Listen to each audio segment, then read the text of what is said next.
Rappelez-vous-en. Alors, mesdames, messieurs, au retour de la pause, nos premiers invités, Denise Poirier et André Ahern, sont là. On va parler d'un autre fléau épouvantable, de la drogue. À tout de suite.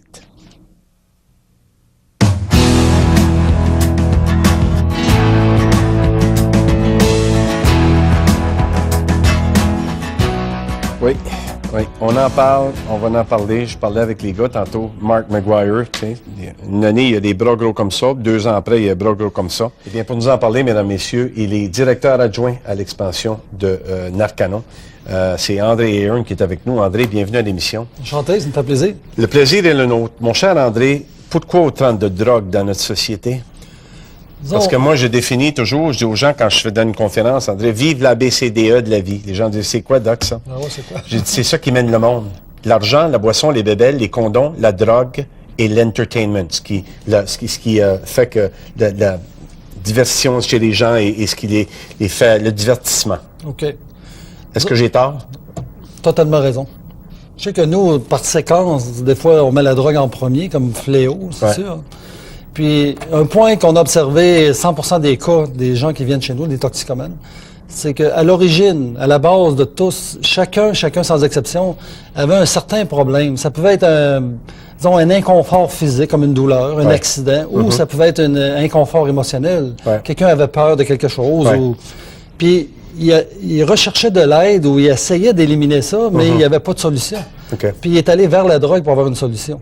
Parce que la drogue devenait une réponse au tout début, comme quelqu'un qui a une douleur, puis on va prendre un painkiller, comme on dit, pour éliminer la douleur, puis hop, ça a fonctionné. Donc, ça crée une envie d'en prendre une deuxième fois, une troisième fois. Ou vous aviez quelqu'un qui est très gêné de parler aux filles ou de danser, puis hop, il prenait un ecstasy. Puis là, hop, il s'est mis à danser, etc. Puis, voyez-vous, à l'origine, il y avait un problème. Quel est le pourcentage, André, des gens qui vont vous dire ça? Est-ce que c'est 100% des gens qui vont dire c'est parce qu'on avait un problème à la base? Ben, disons, au début, c'est pas nécessairement ce qu'ils vont nous dire, mais à la fin du programme, ils vont le voir. Parce qu'au début, ce que nous, on doit... C'est ça, c'est la désintoxication au début. C'est-à-dire... Parce que il y a une chose qui a été démontrée depuis plusieurs années, qui est connue de plus en plus dans le milieu scientifique, c'est que lorsque quelqu'un consomme des drogues, le corps n'élimine pas les drogues. Non. Le corps va les neutraliser. Ils vont tout simplement, les métabolites vont tout simplement traverser les tissus sanguins, aller dans les tissus gras. Exact. Donc, imagine, ça demeure là. Ça demeure là, puis ça demeure là des années. Donc, l'accumulation de ces drogues-là crée des carences énormes dans le corps qui ont des conséquences, qui vont créer la dépendance. Mais André, pourquoi on a... Parce qu'on a banalisé... OK? On a banalisé la drogue. On dit, il n'y a rien là. Parents fument devant l'enfant, il n'y a rien là. Regarde, il n'y a pas rien là. Parle à des alcooliques anonymes. L'alcoolique anonyme, ils vont te dire, un petit verre, ne serait-ce que ça, de bière ou de fort, c'est trop, 30, c'est passé. C'est vrai. Alors, est-ce qu'on n'a pas une société qui endort, qui n'est pas capable de faire face à ces problèmes? Peu importe les problèmes, je respecte ça. Bien d'accord avec ça. Mais est-ce qu'il faut avoir nécessairement à aller chercher une drogue pour être capable de neutraliser le mal ou la douleur qu'on a? OK. Disons, nous, ce qu'on observe, c'est sûr qu'on a le bout de la chaîne. C'est-à-dire, quand quelqu'un est rendu toxicomane, puis personne n'aime être toxicomane d'ailleurs, mais quand il est rendu à notre centre, il est quand même toxicomane. Ceux-là, dans tous les cas, ils ont demandé de l'aide, ils ont recherché de l'aide, vous savez, dans les lignes habituelles, puis ça peut être à l'école, des consultants, la famille, des spécialistes, mais ils n'ont pas eu ils n'ont pas trouvé la cause de leur problème. Puis la drogue est devenue une solution facile à ce moment-là, parce que ça les éloigne. André, quand les étudiants te disent dans les écoles, c'est plus facile d'avoir un joint de pot ou un joint de hache ou n'importe quoi, d'amphétamine, peu importe, ils s'en fabriquent, que c'est plus facile d'avoir ça que d'avoir un stylo. Calvase, on a un problème, là. J'espère. On a un maudit problème, là. J'espère. Qu'est-ce que vous pensez, vous, André, de la légalisation du pot ou du hash? Quelles sont vos impressions face à ça? Ben moi, je pense que, au point de vue moral, je ne prends pas cette expression-là, au point de vue moral, ce n'est pas d'aider. Vous savez, dans le moment, on vit dans une société où, si vous regardez, l'alcool est considéré comme une drogue, parce que c'est un corps étranger aussi. Absolument. À ce moment-là, qui gère l'alcool? C'est une ligne gouvernementale aussi. Maintenant, si on parle de légaliser la drogue, puis supposons que ça deviendrait une ligne gouvernementale, puis ensuite, on dirait qu'il y a le jeu partout, puis c'est aussi gouvernemental. Mon Dieu Seigneur, moi, quand j'étais tout petit, on regardait des vieux films là, sur la mafia italienne, je sais pas trop. Qu'est-ce qu'ils faisaient? Ils contrôlaient le jeu, ils contrôlaient l'alcool, ils contrôlaient la drogue. Donc, si on s'en va vers une société de même, c'est pas un très bon indicateur.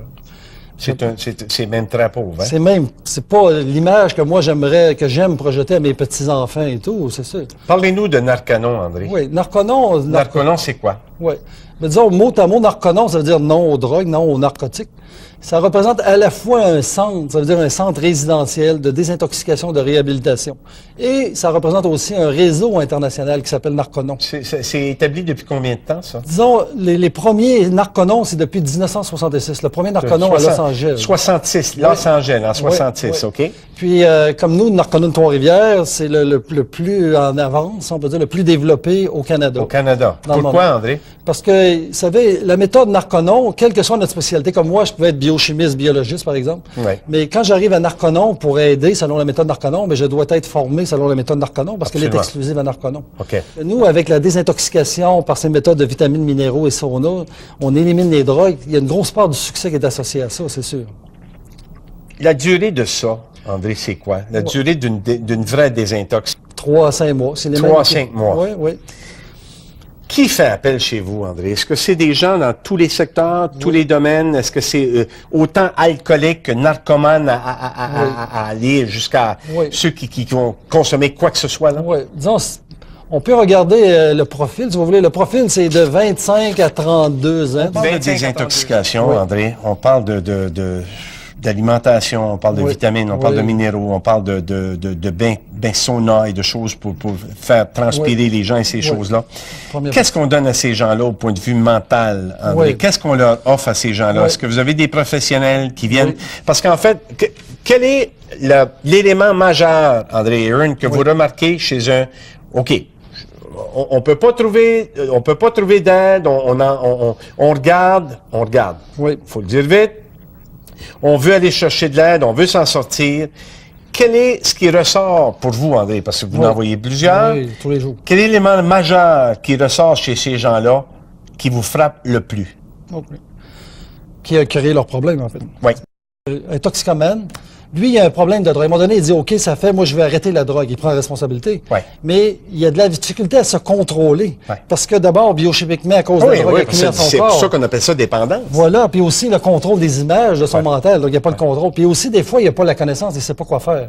Donc, Narconon, qu'est-ce qu'on fait au début? On lui redonne ou on va l'aider à améliorer son contrôle. En faisant le sauna et tout ça, ça va lui redonner le contrôle de son corps. Deuxièmement, il y a une autre partie qu'on appelle ça plus le contrôle de son mental. Exemple, supposons que j'aurais quelqu'un qui voit un verre ici, puis lui, juste de voir un verre, ça lui fait penser peut-être aux 500 000 enregistrements de verres d'alcool qu'il y avait avant. Donc lui, quand il voit les 500 000 cas d'avant, c'est qu'il y a de la difficulté à rester dans le temps présent. Donc, on a des procédés ou des manières d'opérer que vont faire nos intervenants pour les aider à rester dans le temps présent et à revenir dans le temps présent. André, ces gens-là, au point de vue estime de soi, pas fort? Mais disons, la plupart du temps, quand ils arrivent, à cause des effets des drogues, non. Ils sont vraiment, disons, peu d'espoir ou désespérés ou se sentent complètement inutiles. Ou... Est-ce que les chiffres, André, chez vous, augmentent? En termes de nombre de personnes qui fréquentent? Ben nous, on est limité par les espaces, c'est sûr. Mais je sais qu'au niveau international, disons, il y a 4 ans, des centres Narconon au monde, il y avait peut-être 60 centres Narconon. Combien maintenant, il y en a a 128. Puis ça va en augmentant. Quand on dit que c'est un fléau, tu sais, puis pour ça je veux parler aux gens, puis pour ça je trouve ça intéressant, André. Je trouve ça parce que, tu sais, je dis, mais ça n'a pas de bon sens. Que nos jeunes soient victimes de ça, ou appelons-le comme on le veut, parce que souvent c'est un choix, ben on se dit, il n'y a rien là, prendre un petit puff, un petit machin, il n'y a pas de problème. C'est pas vrai. Ce n'est pas vrai. Comment vous voyez l'avenir, André, par rapport à la drogue? Comment vous voyez ça avec ce qui s'en vient? Parce que, je veux dire, le stress va pas diminuer. Non. Les possibilités des occasions vont pas diminuer. Comment vous voyez ça? Ben, honnêtement, si je regarde, avec nos jeunes aujourd'hui, ils vont dans les écoles, ils sont déjà sur le Ritalin. Ils commencent déjà à sortir du Prozac pour des bébés naissants quasiment. Ensuite, il y a plein de promotions comme de quoi c'est OK la drogue et l'alcool. Ça, c'est le côté négatif. Sur le côté plus positif, moi, je crois vraiment que les individus ne sont pas stupides. Si on leur donne des données vraies, les gens les comprennent, sont capables de les appliquer dans leur vie. Les données vraies, c'est comme on fait. Il y a des campagnes de prévention dans les écoles. On va leur donner les données vraies sur moi, la je drogue. pense, André, qu'il va falloir qu'on en parle des drogues, mais je pense qu'en tant que médecin, on n'en parle pas suffisamment. Oui. Moi, j'ai toujours eu une sainte horreur. J'ai joué du baseball, j'ai joué de la musique, André, des années de temps. Oui. Je suis pas plus fin qu'un autre. Je n'ai jamais touché à ces choses-là. J'ai une sainte horreur. J'ai une sainte horreur Ça, de bon. ça. Et je pense que tant qu'on ne fera pas avec la drogue, ce qu'on a fait avec la cigarette, ce qu'on fait avec l'alimentation, les choses ne vont pas changer. Et quand on parle de fléau, André, c'est un maudit fléau. Oui. Excusez l'expression, là, Oui. mais c'est pas à peu près, là. C'est vrai. C'est pas quelque chose Ça qu'on fait peut dur. négliger. On peut pas Ça dire fait c'est dur. pas vrai, il n'y a rien. On peut pas. Continuez le beau travail, André. Merci. Merci.